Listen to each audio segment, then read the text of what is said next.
conjunto de palavras. Qual a moral de uma constituição, integridade ou sistema estável surgida a partir de um princípio que tanto veio a fazer tal constituição, tal integridade ou tal sistema existente, tanto quanto manifestação ou até a duplicação do mesmo sistema. Uma piada meio estranha. Mas, tipo assim, a moral da história é a junção das palavras moral, integridade, constituição, solidez, digamos assim, e princípio. A questão é que fica tudo meio que a mesma coisa. Se a gente tirar o conceito metafórico e colocar o conceito mecânico no lugar, fica uma coisa meio integridade e constituição é meio que a mesma coisa. Ou seja, é tipo assim, moralidade ou ser moral e ser inteiro ou ser quebrado é meio que a mesma ideia. Então, por exemplo, a pessoa é fiel, ela é estável do meu lado. Esse chão é íntegro, é forte. Uma retada não quebra, precisaria de uma bomba de dinamite para poder quebrar. Então, quer dizer, se integridade tem a ver com quanto dura ou quanto se aguenta, não é só metafórico, também serve para o lógico, para o sólido, para o palpável, para o mecanismo. Vice-versa. A gente chamar de um mecanismo de forte também serviria para... Então, quando a gente fala, por exemplo, criativo, ou até, vamos dizer, astuto, é relativo a algo esguio, algo ágil, algo que pode se adequar ou se adaptar. Então, por exemplo, a água é líquida, é dita como esguio, como astuta. Porque tu coloca num copo, ela vai ter o formato do copo. Tu coloca numa jarra, vai ter o formato da jarra. A água muda de forma. Ou seja, uma pessoa pode ser teimosa que nem pedra, ou seja, tansa. Porque por mais inteligente que fosse, íntegra. Mas ela seria tansa. Porque ela não consegue alterar a forma dela de pensar. Sempre a mesma ideia. Enquanto que uma pessoa mais astuta, às vezes não é tão fiel. Mas pode resolver problemas com mais esperteza. E, digamos, semelhante à água, ela consegue alterar sua forma para o que for necessário. A questão é, será que todas os mecanismos existentes não são alusão de algum princípio de valor de moral? Ou o contrário? Todo padrão de valor de moral não é em sua origem um mecanismo? Digamos, se for um caso, falando de sentimentos e conceitos, uma pedra, ou digamos uma parede, uma rondana, um computador, tem um mecanismo que o faz funcionar. Dessa forma, poderia se ver numa pessoa, ou se encontrar numa pessoa, uma maquininha de ser bom ou ser ruim. Sendo não uma interpretação, sendo uma máquina. Uma identidade. Identidade bom, identidade ruim. Assim como identidade inteligente, né, no nosso caso mecânico seria massa cinzenta, ou identidade forte, como musculatura. Os mesmos princípios mecânicos não poderiam caber em ser gentil ou ser egoísta. Então, digamos, uma pessoa poderia ter dentro de si uma assinatura de egoísmo, e não importa o quanto tu justifique ou quanto tu minta. Tá ali escrito e algo alguém pode ver, tão prático quanto o mecanismo, mas que você escolheu por como agir. Parece bizarro, mas isso é o que a gente chama de identidade vibratória. Por exemplo, se defender de uma mentira tem uma reação hormonal. E esses hormônios têm objetivos, como semelhante a vencer um desafio ou vencer alguém, a raiva ou desejo agressivo de vencer esse algo, ou medo, desejo autoprotetivo de se defender desse algo. Agora, você pode, sem desejo nenhum de destruir, querer ajeitar, querer se salvar. é mais inocente porque age pelo medo ou pela autopreservação. Em outro caso, não. Em outro caso, pode-se ter o desejo de ter carinho e cuidado com algo que é nocivo, algo que tem que ser quebrado. Então, quer dizer, mecanicamente, essa mecânica já existe. A gente só é tosco demais para entender. Vou fazer um conjunto de vídeos, um quadro, chamado Viagens na Maionese. Viagem na maionese de hoje. Existe na vida um conceito chamado seleção, também conhecido como refinamento ou escolher. Então, por exemplo, quando a gente fala de escolha, a gente está falando de estrada A ou estrada B. Só que não existe propriamente um refinamento. Quando a gente fala de peneirar areia, ficar grossa em cima e a leve cai, existe aí uma seleção, uma, digamos, entre a fina e a pesada. Só que nesse caso, embora existam duas estradas, né, na peneira e embaixo da peneira, não existe de fato um qual escolher. Era um, você acaba tendo dois. Então tem diferença entre uma coisa e outra. Mas a questão não é essa. A questão é o conceito de separação, destilação, melhor dizendo.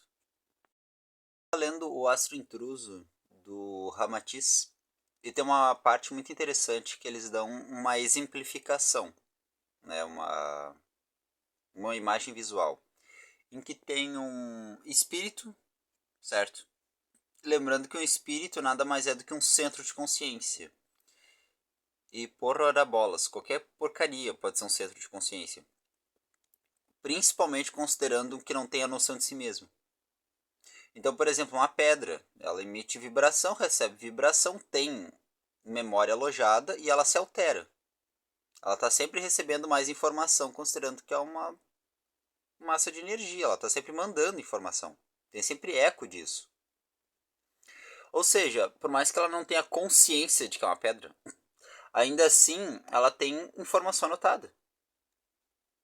Digamos, é a mecânica do cérebro, ela só não raciocina. Mas é um aglomerado de informação, mais cedo ou mais tarde vai ter complexidade. Qual que é o ponto em questão? Não é a pedra em si, é a estrutura de vibração que a compõe. Então vamos dizer assim, no universo eu pego e bato um sino, certo? E no outro lado da sala eu sou bacteriologista e eu tô, ou sei lá, deixa eu pensar um bichinho pequeno. Eu gosto de aranha, sabe aqueles filmes americanos que os caras têm uma aranha no aquário? Um peixinho de aquário, boa. Eu tenho um aquário com peixinho. E no outro lado da sala eu tenho um sino e eu toco esse sino. No momento que eu toquei esse sino, ele vibra. E essa vibração, esse barulho, ele teoricamente já é um espírito. Tanto é que no livro dos espíritos, eles colocam como que um raio, que os antigos diziam que era um deus, né? Uma possível divindade. Pergunta e resposta, a resposta é não. Não é assim que funciona, né? As pessoas elas interpretavam como divindade pela ignorância.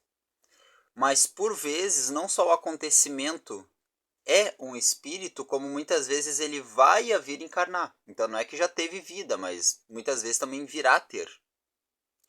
Então digamos assim, se eu bati num sino, aquilo gerou uma vibração, uma sintonia.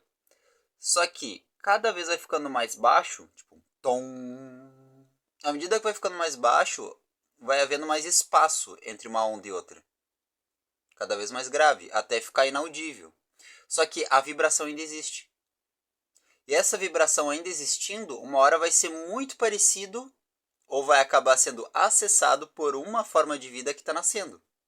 Então, digamos, meu peixinho no aquário resolveu botar ova e nasceu. Por vezes, esse peixinho que nasceu, ele pode ter exatamente o mesmo espírito, a mesma onda vibratória que aquele sino que eu bati. Então fica aquela coisa, bati o sino, vibrou no espaço, no universo, e vai para um lugar onde não existe, à medida que vai ficando mais grave, onde não existe vizinho, não existe perto e longe. Até existe, só que fica uma coisa meio indiferente. É que nem onda de rádio. Não interessa se o rádio está aqui ou se está lá na China. O importante é em que onda de vibração ele está. Não entende? Difere a questão de quando e onde. A exemplificação do Ramatiz é a de que, não tendo referência de espaço, de tempo, de ponto, não tem nem. Não é que não tenha como ter consciência de si, não tem como ter consciência de nada. Se torna algo, digamos, uma forma de pensar muito supérflua. Esse espírito, ele vai ter que encarnar, ter instinto de sobrevivência, ter medo de morrer, ter da onde sair, para onde ir, vai ter que ter referências sólidas para poder voltar para esse lugar. Então, beleza, bati o sino, fiz uma vibração. Essa vibração não tem conhecimento de nada. Então, nasce uma ova de peixe que por acaso tem referência, tem uma onda vibracional própria e por coincidência era a mesma onda dessa batida no sino. Nasceu o peixinho e viveu. Esse peixinho vai ter vida e uma experiência. No momento em que ele morrer, esse espírito que nasceu na batida, ele tem duas referências. A primeira da vida como peixe, onde tem espaço, tempo, etc, etc, etc. A segunda referência acaba sendo a vida espiritual, onde não existe tempo, não existe espaço, não existe nada, só existe o antes eu era burro, cego e nada. Agora eu tenho noção de uma visão rústica, tenho noção de ter escama, de ter, né, tem outra forma de ver, só que não estou mais no mundo físico. Ou seja, aqui voltei a estaca zero, mas pelo menos eu estou na estaca zero lembrando de como é que é. Ou seja, ainda assim é uma onda vibracional. E essa onda vai vir a encarnar de novo em alguma outra forma de expressão de informação, provavelmente no mundo físico. Porém, entra uma questão: o conceito de seleção. Então, por exemplo, bati no sino, não vai direto no peixe. É uma onda vibracional, é um robô, é uma forma de expansão. No momento que essa forma de expansão começa a crescer, ou se refrata a partir do sino, uma bactéria nasce. Essa bactéria, uma bactéria nada mais é do que uma única célula, ou seja, um robô. Tem ali o DNA, tem organelas, mas é um sistema administrativo de matéria. Aí voltamos à questão da seleção. Quando a gente fala de seleção por peneira, é gravidade agindo, a tela e o material em cima. Quando a gente fala de uma célula, é um pouco mais complexo, mas é parecido. Porque, digamos, a célula tem uma capacidade de entrada, tem um magnetismo, tem capacidade de correr para uma fonte de alimento, fugir de. A questão é que, num primeiro momento, a alma, o espírito, é tão rústica que não chega a ser uma consciência sentimental, é um pouco ou instintiva. Antes do instintivo, existe uma consciência mecânica. É funcional por ação e reação. Ela pode ter um sentimento, pode ter uma intenção. Mas no momento que é só uma bactéria, ainda é mecânico. O ponto em questão é que desse mecânico, teoricamente falece, volta para esse mundo só informacional, volta para a ova do peixe e depois se desenvolve. É uma coisa difícil de entender só falando, mas imaginando em imagens, fica fácil entender o conceito mecânico de uma vibração em expansão e, digamos, quantas variedades de forma pode ter uma identidade.